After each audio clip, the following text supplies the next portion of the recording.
Bata pa lang ako, namulat na ako sa kahirapan. Isa sa mga hindi ko makakalimutan, December 25, 2005 noon. Nasa palengke ako noon, nagbebenta ng mais. Hindi mo iniinda na kahit Pasko, nagbebenta ka ng mais dahil para lang magkaroon ka ng pera. That time, na-realize ko, ang hirap palang maging mahirap. At sa araw din na yon, napaluwa ako at nag-pray kay Lord. Lord, sana darating yung araw na mabago rin ang buhay namin. Sa awa din ng Diyos, nakapagtapos ako ng pag-aaral sa kabila ng salat na pagbubuhay namin. At syempre, sobrang tuwa ko naman dahil sa pagkakaalam, pagtapos ka na mag-aral, makakatulong ka na sa pamilya mo. Pero nagkamali pala ako dahil noon, nagtatrabaho na ako sa Manila, pero kahit 500 pesos hindi ko may padala sa pamilya ko dahil nga sa sobrang late din ang kinikita ko noon. Kaya nag-decide ako na mag-abroad dahil sa paniniwala na pag nag-abroad na ako, makakatulong na ako sa pamilya ko. Nag-apply ako bilang domestic helper sa Hong Kong.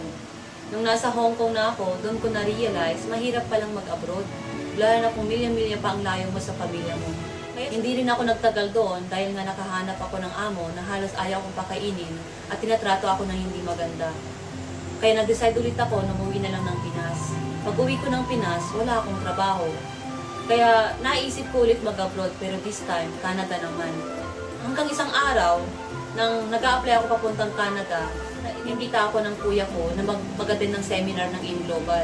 Pero that time, sobrang negatibo ako. Kaya tumagal ako bago ako nag-join. Pero nung nag-join ako, hindi ko sukat akalain na after 2 years na ginawa kong AIM Global ng seryoso, I earned my first million. And then months later, dati naglalakad lang ako, ngayon nagdadrive na ako ng sarili kong kotse, di ba? I bought my brand new car na Hyundai Elantra at isa sa mga pinapangarap ko na maging bridal car. And then right now, hindi ko sukat akalain na kumikita na ako ng 6 figures a month. And sa Tugigaraw lang po yan. At ang pinakagustong-gusto ko po sa AIM Global ay kasama ko po ang buong pamilya ko na kumikita po.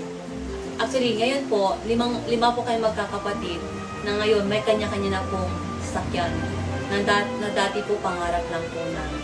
Napatunayan ko na hindi lang pala pag-abroad ang sagot para mabagong buhay natin, kundi meron din palang mga oportunidad kagaya ng AIM Global na pwedeng mabagong buhay at pwedeng makamit ang mga pangarap natin kasama ang pamilya natin.